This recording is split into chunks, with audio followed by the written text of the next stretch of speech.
Hello guys, welcome back my channel. आज हम आपको बताने वाले हैं कुछ बहुत ही इम्पोर्टेंट क्वेश्चन जो कि बोर्ड परीक्षा के लिए बहुत ही महत्वपूर्ण है। क्वेश्चन दिया गया है, निम्न में से कौन सी सदिश राशि है। पहला ऑप्शन दिया है दूरी, दूसरा वेग, तीसरा द्रव्यमान और चौथा समय। तो इसमें दूसरा वाला हमारा ऑप्शन सही है। वेग जो होता है ये सदिश राशि होती है। तो अगला क्वेश्चन दिया गया है, पृथ्वी तल से ऊर्ध्वाधर ऊपर की ओर फेंका गया पिंड जब महत्तम ऊंचाई पर है तब उसका वेग अधिकतम होता है, त्वरण शून्य होता है, त्वरण अधिकतम होता है या वेग शून्य होता है। तो इसमें ऑप्शन हमारा चौथा सही है, क्योंकि जैसे हम किसी वस्तु को ऊपर की तरफ फेंकते हैं तो धीरे धीरे उसका वेग धीरे धीरे कम होने लगता है और कम होते होते एक ऐसी स्थिति आती है जब वो महत्तम ऊंचाई पर पहुंचता है तो उसका वेग क्या हो जाता है, शून्य हो जाता है। और अगला क्वेश्चन हमारा दिया गया है, बल F, द्रव्यमान m, त्वरण a में संबंध होता है। तो हमें पता होना चाहिए कि F बराबर क्या होता है, m में होता है। इस तरीके से ऑप्शन नंबर 3 सही है। अगला क्वेश्चन दिया गया है कि दो वस्तुओं के टकराने और टकराने के बाद संवेग सदा क्या रहता है।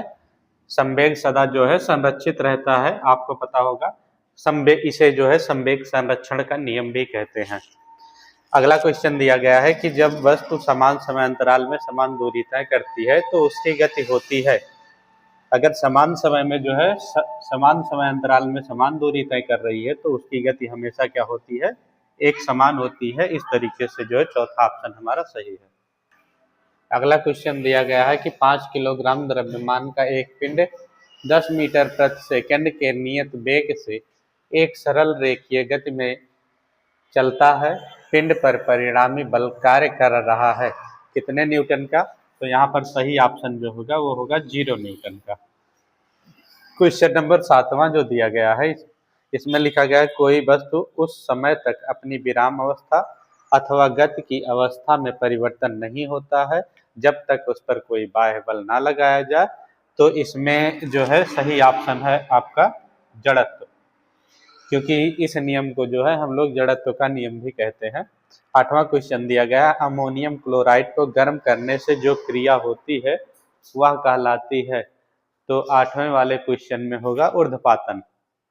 8वें वाले क्वेश्चन में क्या होगा, ऊर्ध्वपातन, क्योंकि अमोनियम क्लोराइड को गर्म करने पर ये द्रव अवस्था में ना परिवर्तित होकर सीधे गैसीय अवस्था में परिवर्तित हो जाती है। तो अगला हम लोग देखते हैं कि शुष्क बर्फ किस वायुमंडलीय दाब पर बनती है। तो इसका सही ऑप्शन होगा कि 1 atm पर शुष्क बर्फ बनती है। क्वेश्चन अगला दिया गया है कि निम्न में से किस पदार्थ का ऊर्ध्वपातन होता है। तो इसमें नमक का ऊर्ध्वपातन नहीं होता, सोडियम क्लोराइड का ऊर्ध्वपातन नहीं होता, चीनी का ऊर्ध्वपातन नहीं होता, और सही ऑप्शन वो है अमोनियम क्लोराइड, अर्थात अमोनियम क्लोराइड का ऊर्ध्वपातन होता है। निम्न में से टिंडल प्रभाव को प्रदर्शित करेगा। तो नमक का घोल ये टिंडल प्रभाव प्रदर्शित नहीं करता है। जल ये भी टिंडल प्रभाव प्रदर्शित नहीं करता। कॉपर सल्फेट का विलयन भी टिंडल प्रभाव प्रदर्शित नहीं करता। सही ऑप्शन वो है स्टार्च विलयन। स्टार्च विलयन होता है ये टिंडल प्रभाव प्रदर्शित करता है। अगला क्वेश्चन दिया गया है, गैस द्रव्य की वह अवस्था है जिसका आयतन और आकार दोनों निश्चित होते हैं। ये ऑप्शन आपका गलत है। आयतन निश्चित परंतु आकार अनिश्चित, ये भी ऑप्शन गलत है। आयतन अनिश्चित परंतु आकार निश्चित, ये भी ऑप्शन गलत है।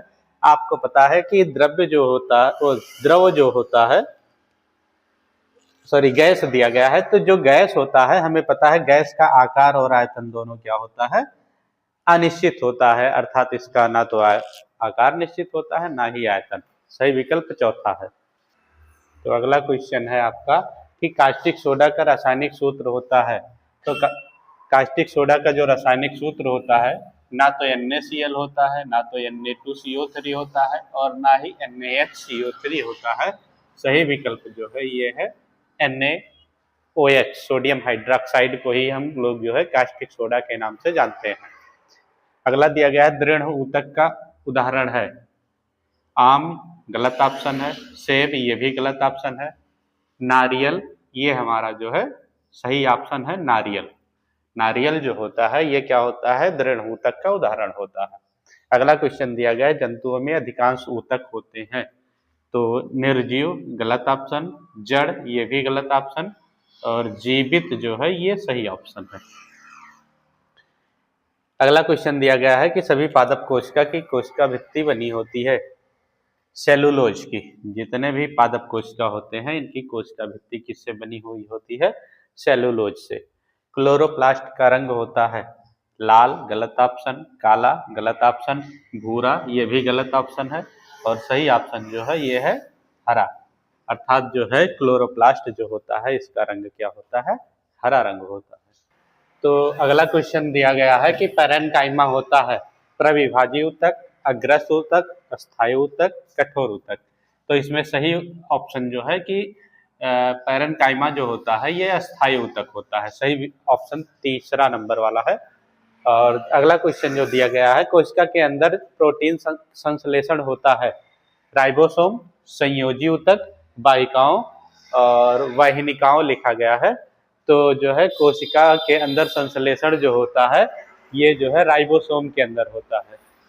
तो सही ऑप्शन जो हो जाएगा पहला वाला हो जाएगा।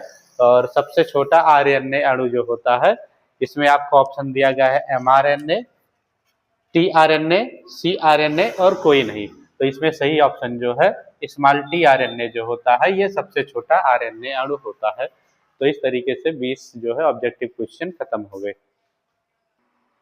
अगला क्वेश्चन जो दिया गया है कि भौतिक तथा रासायनिक परिवर्तन में भी भेद कीजिए। तो आपको पता होगा कि भौतिक परिवर्तन क्या होता है। भौतिक परिवर्तन में क्या होता है, किसी पदार्थ का जो रूप होता है ये बदल जाता है लेकिन उसकी जो है रासायनिक संरचना जो होती है वो वही रहती है।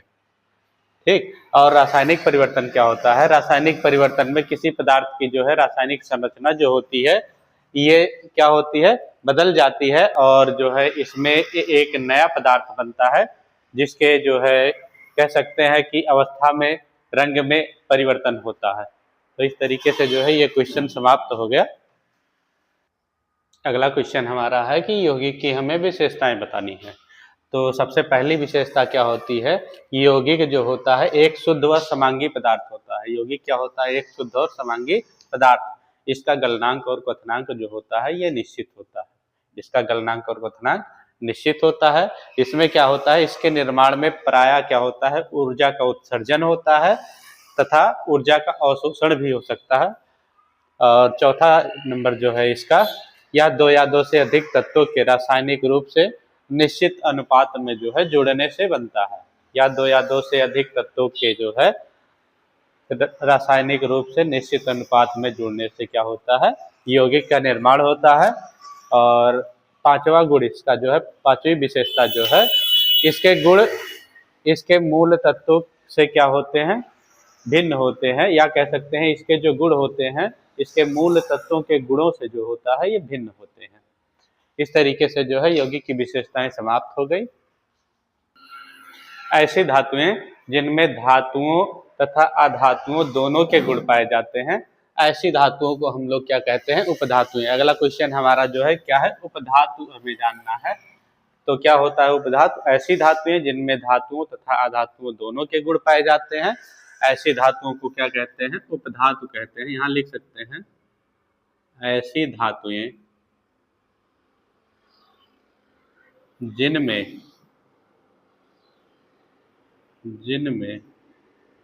धातुओं एवं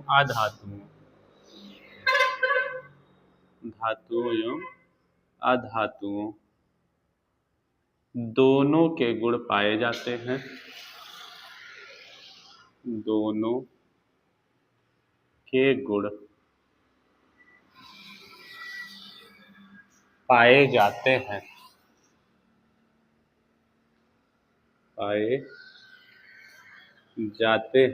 क्या कहलाते हैं? उपधातु कहलाते हैं। उपधातु कहलाते हैं। ठीक, जो उपधातु के एग्जाम्पल हमें देखने हैं, तो एग्जाम्पल में हम लोग क्या लिख सकते हैं, जैसे जर्मेनियम और आर्सेनिक। जैसे क्या होता है, जर्मेनियम और क्या होता है, आर्सेनिक।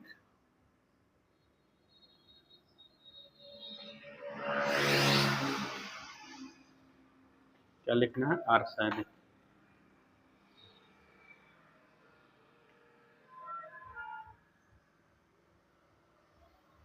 ये दोनों एग्जाम्पल जो है किसके एग्जाम्पल हैं, उपधातु के। और यहाँ पर एक लाइन और भी हम लोग लिख सकते हैं कि पूरे पीरियाडिक टेबल में जो है उपधातुओं की संख्या 7 होती है। यहाँ लिख सकते हैं कुल उपधातुओं की संख्या, कुल उपधातुओं की संख्या कितनी होती है, 7 होती है। संख्या 7 होती है। इस तरीके से जो है उपधातु हम लोगों को पता चला। अगला हम लोग देखेंगे, अगला हमारा क्वेश्चन जो दिया गया है वाष्पीकरण। तो वाष्पीकरण सबसे पहले हम लोग जानेंगे, जब किसी द्रव को उसके गलनांक से उच्च ताप पर गर्म करते हैं तो वो क्या होता है, वो धीरे धीरे गैसीय रूप में परिवर्तित होने लगता है, और इस प्रक्रिया को हम लोग क्या कहते हैं, वाष्पीकरण कहते हैं। यहाँ हम लोग क्या लिख सकते हैं, जब किसी द्रव को, जब किसी द्रव को गर्म करते हैं, गर्म करते हैं तो वह धीरे धीरे धीरे धीरे गैसीय रूप में,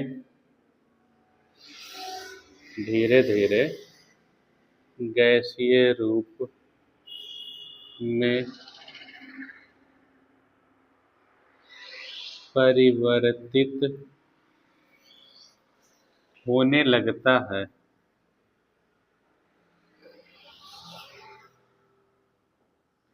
और इस प्रक्रिया को हम लोग क्या कहते हैं, वाष्पीकरण कहते हैं। यहाँ हम लोग लिखेंगे जिसे वाष्पीकरण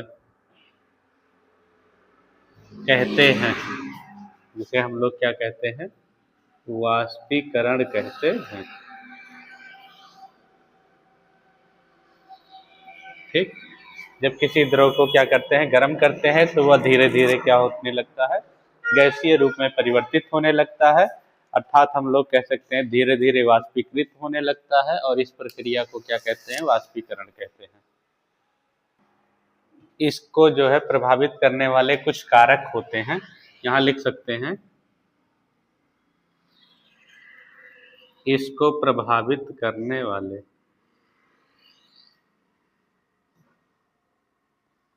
इसको प्रभावित करने वाले कारक, करने वाले कारक। तो कारक में कुछ कारक के नाम हम लोग लिख लेते हैं, जैसे पहला है इसमें ताप, दाब, सांद्रता। अगला है उत्प्रेरक,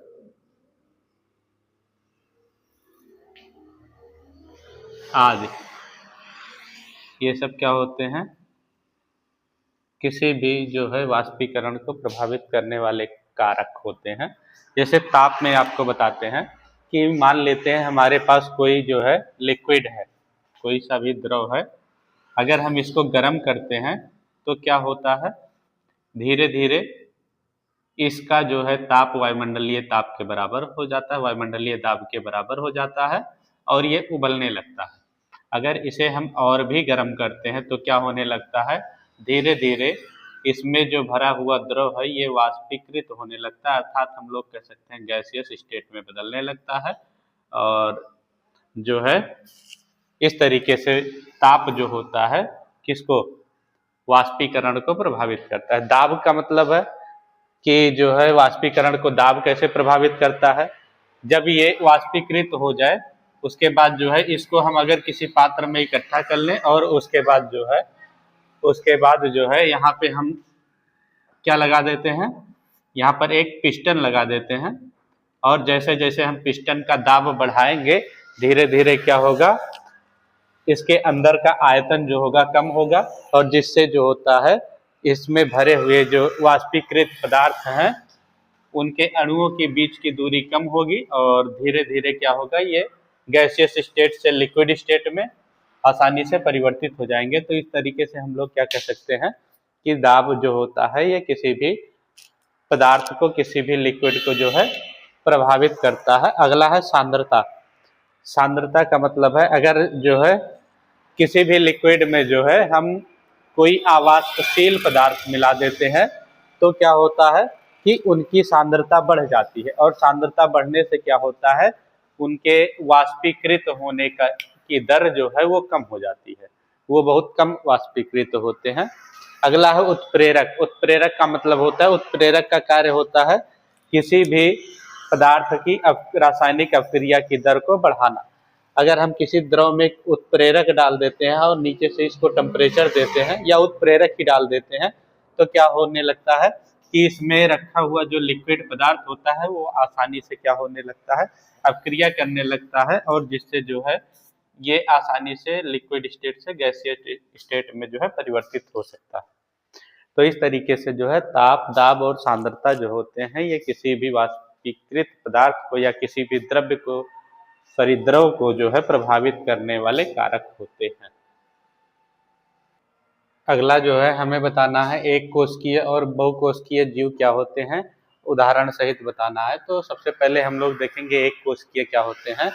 ऐसे जीव जिनके शरीर का निर्माण जो है एक ही प्रकार की कोशिकाओं से मिलकर हुआ होता है, ऐसे जीव को हम लोग क्या कहते हैं, एक कोशिकीय जीव कहते हैं। एग्जाम्पल में आपको पता होगा कि अमीबा, पैरामीशियम, यूग्लिना ये सब जो होते हैं ये क्या होते हैं, ये एक कोशिकीय जीव होते हैं। अगला हम लोग देखेंगे कि बहुकोशिकीय जीव क्या होते हैं। तो बहुकोशिकीय जीव वे जीव होते हैं जिनके शरीर का निर्माण एक से अधिक प्रकार की कोशिकाओं से होता है। ऐसे जीव को हम लोग क्या कहते हैं, बहुकोशिकीय जीव कहते हैं। इनके अंतर्गत जो है मनुष्य, शेर, हिरन, बकरी आदि ये सब जानवर आते हैं। अगला क्वेश्चन है हमें रेखित पेशियां, अरेखित पेशियां और हृदयक पेशियां जो होती हैं इनके जो है तीन अंतर बताने हैं। तो सबसे पहले हम लोग देखते हैं रेखित पेशी। रेखित पेशी जो होता है इन्हें जो है कंकाल पेशी या ऐच्छिक पेशी भी कहते हैं। रेखित पेशी को क्या कहते हैं, कंकाल पेशी या ऐच्छिक पेशी कहते हैं।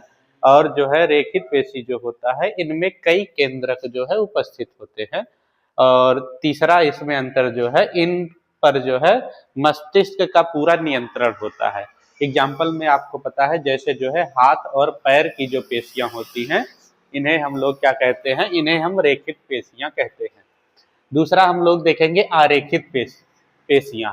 आरेखित पेशियां जो होती हैं ये जो है शरीर के खोखले अंगों जैसे आहार नाल या फिर जनन मार्ग में पाई जाती हैं।